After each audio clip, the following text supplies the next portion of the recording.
Nous devrions détenir des armes pour notre défense et par conséquent pratiquer le tir. Mais aujourd'hui, nous pouvons détenir des armes aptes à notre défense que pour pratiquer le tir. C'est le monde à l'envers.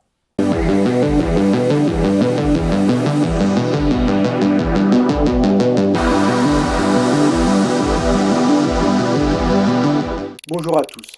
Y. Hydralès s'est exprimé en faveur de la défense personnelle dans un reportage d'Envoyé spécial.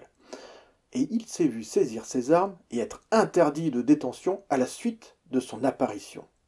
Le contexte général est étrange, avec des reportages anti-armes qui se sont succédés en amont de cette émission, et j'ai l'impression d'une chasse aux sorcières coordonnée depuis des mois, voire des années, sur le plan national et européen, même dans tout l'Occident, comme un prélude, comme une préparation en masse des esprits à un désarmement général des citoyens. C'est inquiétant, sachant les horreurs qui les suivent. L'Union française des amateurs d'armes a relaté des motivations justifiant la saisie d'Y. Hydralès dans un article, et une d'elles a particulièrement attiré mon attention, et probablement la vôtre. Celle de encourager à s'armer et à se former pour sa défense personnelle. Je m'interroge sur un tel motif, sa validité, d'autant plus lorsque c'est associé à un supposé grave danger. Vouloir le moyen légal de défendre sa vie, j'insiste sur ce terme de légal, est-il le signe d'un grave danger pour soi-même et autrui? N'est-ce pas une terrible inversion que cette espèce de criminalisation de la volonté de pouvoir se défendre des criminels? Beaucoup de personnes peuvent être concernées par une telle motivation. Les survivalistes, qui sont devenus des épouvantails, ou des associations comme l'ARPAC, des instructeurs de self-défense, n'importe qui voulant que les personnes aient le moyen de se défendre, jusqu'où cela peut-il dériver? Devons-nous vraiment comprendre que nous n'avons pas le droit de dire que nous voulons nous défendre et en avoir les moyens, et que nos prochains les aient? C'est ubuesque. C'est la liberté d'expression et le bon sens qui me sembleraient alors en grave danger, et même au fond l'état de droit. Je pense que cette motivation-là, kafkaïenne, n'aurait jamais dû exister. Mais selon l'article de l'UEFA, c'est promouvoir l'idée de détourner des armes détenues à titre sportif pour l'autodéfense qui serait au final reproché à Y. Hydralès. Or, je suis un des fondateurs de l'association pour le rétablissement du port d'armes citoyen et militant depuis des années pour l'accès légal aux armes au titre de la défense personnelle, sur la base, entre autres, d'une formation indispensable. Et je pratique le tir de loisir. Dois-je comprendre que je suis potentiellement concerné par une telle motivation de saisie? Les détenteurs d'armes osant émettre l'idée que leur outil peut servir à se défendre, le sont-ils? Parce que oui, les armes existent avant toute autre chose. Pour se défendre, il suffit de prendre un dictionnaire pour le vérifier. A-t-on encore le droit de faire des constats, des déductions, des projections? A-t-on le droit de remettre en cause la doxa anti-armes, ou cela devient-il un crime de pensée? Sur ma chaîne YouTube, je m'exprimais essentiellement sur les questions de défense personnelle avec armes à feu, et j'ai essayé de les développer sous des aspects variés, avec mes recherches, mes réflexions et mon expérience, en rappelant régulièrement que je ne suis pas un professionnel, mais qu'un militant et tireur de loisirs. Il est possible que cela prête à cette confusion entre sport et défense, qui pose problème aux autorités, malgré l'esprit de ma démarche, qui est la recherche de la légalité, et mon objectif, qui est entre autres justement d'en finir avec cette incompatibilité entre la pratique actuelle du tir et la défense personnelle. C'est pourquoi, pour sortir de cette impasse des conditions de détention, le sport, la chasse, la collection, je promeus ce qui me semble une solution adéquate, la création d'une fédération de tir de défense distincte de la Fédération française de tir. Je ne parle pas ici en tant que tireur, je parle en tant que citoyen.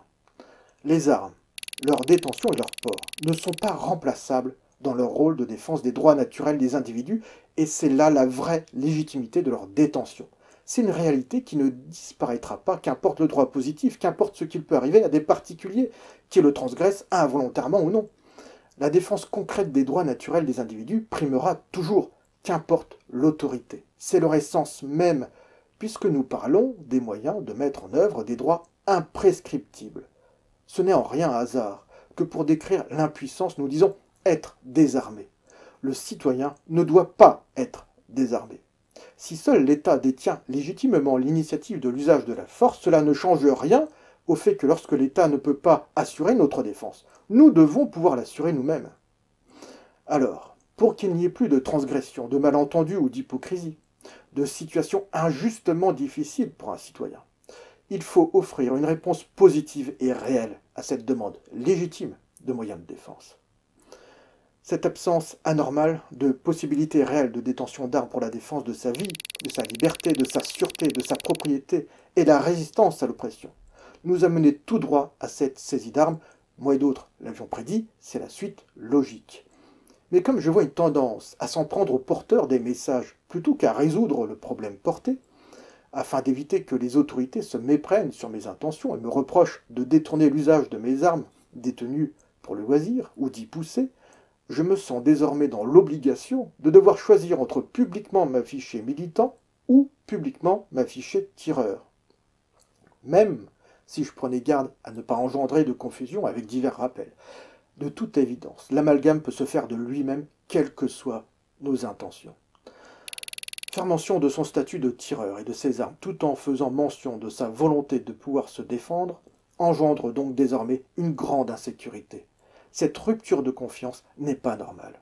C'est éminemment regrettable et préjudiciable, car le signal envoyé par cette motivation de saisie précise, il y en avait d'autres qui ne sont pas mon sujet, pousse mécaniquement les citoyens honnêtes vers la clandestinité. Veut-on en finir avec la légitime défense des individus et leurs droits naturels? À quoi bon les grands principes si on ne peut pas en jouir et les défendre? N'est-ce pas le devoir de l'État de les protéger contre les émotions cultivées artificiellement et médiatiques, plutôt que de pousser dans leur sens? Tant qu'il n'y aura pas pour les citoyens la possibilité de légalement et concrètement s'armer et de faire usage de leurs armes pour leur défense personnelle, les seuls gagnants seront les criminels qui veulent s'en prendre à eux. Nous voulons les moyens de la défense légitime. Lorsque j'évoquerai la défense personnelle, je ne ferai donc pas mention de la pratique du tir ou de ma détention d'armes afin qu'il n'y ait pas d'amalgame possible. Il y a beaucoup de personnes qui abordent le sujet du tir et des armes et qui le font très bien. Il faut absolument continuer à perpétuer la culture des armes. Si on respecte la réglementation, qu'on ne détourne pas les armes de la condition de leur détention et de leur usage, à savoir, alors malheureusement pour le moment, que le sport, la chasse et la collection, il n'y a, je l'espère encore, pas d'inquiétude à avoir. Je me sens pour ma part plus utile à militer pour l'amélioration de notre droit à nous défendre. Mais en conséquence, pour plus de sûreté, je fais une remise à plat de ma chaîne. Je remettrai en ligne les vidéos qui ne font donc clairement pas de lien entre la pratique du tir en France et la défense. J'en retoucherai certaines ou les referai en adéquation. C'est un coup dur. Des semaines de travail qui partent en fumée, des projets à la poubelle, mais ça n'a pas d'importance. Et le coup est bien plus dur pour d'autres qui méritent notre considération en s'étant exposés à leurs dépens. Ce qui est important, c'est de continuer à dire haut et fort que nous avons le droit en tant qu'hommes de défendre notre vie, notre liberté, de résister à l'oppression, que personne n'est légitime pour dire le contraire et qu'il nous en faut donc les moyens concrets et irremplaçables que sont la détention et le port d'armes. Vous pouvez compter sur moi et je compte sur vous.